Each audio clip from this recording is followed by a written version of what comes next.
پری historic age میں اپر Palaeolithic period جو کہ تقریباً 22,000 سال پرانا ہے ہمیں لے جاتا ہے افریقہ کے اس غار میں جہاں انسانوں کا ایک قبیلہ شکار کے گوشت کو آپس میں بانٹنے کے لیے ہڈیوں پر لکیریں کھینچتا تھا. ایک لکیر ایک حصہ، دو لکیر دو حصے. انسان کی یہی لکیریں بنیاد تھی محاسبے کے اس سفر کی جو اس کے بعد کی نسلوں نے مٹی کی تختیوں پر لکھی، پھر لکڑی اور چمڑے کی چھال پر حساب کتاب کے قوانین بنے جو کہ بعد کی تہذیبوں کی معیشت کی بنیاد، پھر آج کا ڈیجیٹل دور اور کل نہ جانے کیا کچھ.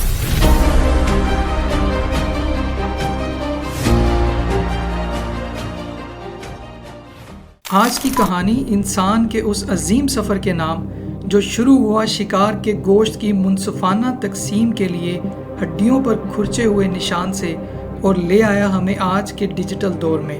آئیے جانتے ہیں انسان نے اعداد و شمار اور ان کی اکاؤنٹنگ کا سفر کن مراحل سے طے کیا جہاں عظیم تہذیبیں اپنا اپنا حصہ ڈالتی گئیں اور ہمیں دیا آج کا digital accounting system. The journey from bones to blockchain.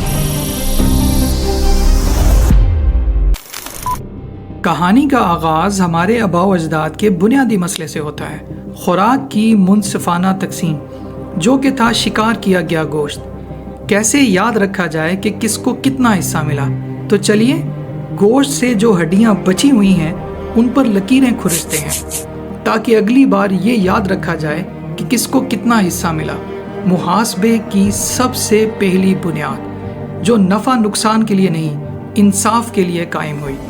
آثار قدیمہ ان ہڈیوں کو آشیانگو بونز کہتے ہیں جو کہ انسان کا سب سے پہلا میتھمیٹیکل ٹول اور ریکارڈ کیپنگ سسٹم مانا جاتا ہے.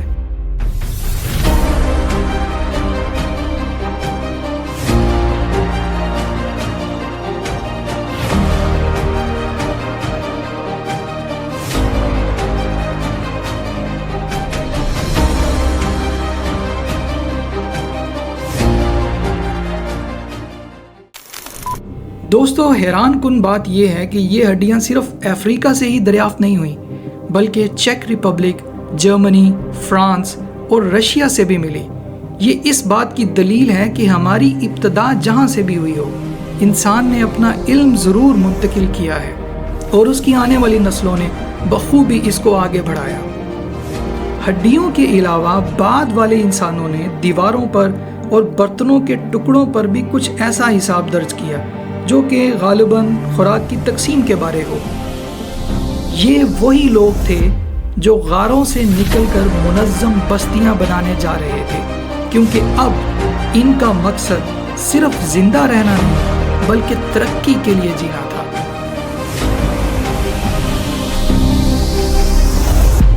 انسان کی باقاعدہ تاریخ ہمیں 3300 قبل مسیح سے ملتی ہے جب انسان نے جنگلوں سے نکل کر زمین کے مختلف حصوں میں پھیل کر تہذیبوں کی بنیاد رکھی. کہانی کا اگلا مرحلہ شروع کرنے سے پہلے اس بات کی وضاحت ضروری ہے کہ تہذیبوں کا ظہور ایک ترتیب سے نہیں ہوا، بعض اوقات بیک وقت مختلف علاقوں میں ہوا. کہانی کو واضح بنانے کے لیے ہم ایک ترتیب اختیار کریں گے جس کا تعلق پرانی تہذیبوں کے اس علم سے ہے جس نے نمبرز بنائے اور پھر ان نمبرز کو ایک منظم ریکارڈنگ سسٹم میں لے کر آئے.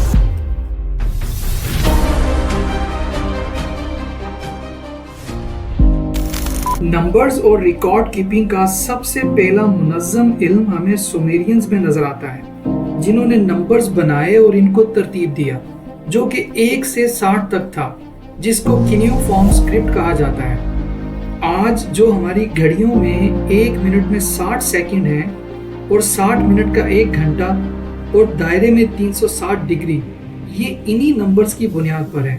ان کے نمبرز کو سمجھنا اتنا مشکل کام نہیں ہے. یہ کیل نما نشان نمبر کے لیے استعمال کرتے تھے. آپ اپنی اسکرین پر ان نمبرز کو دیکھ رہے ہیں.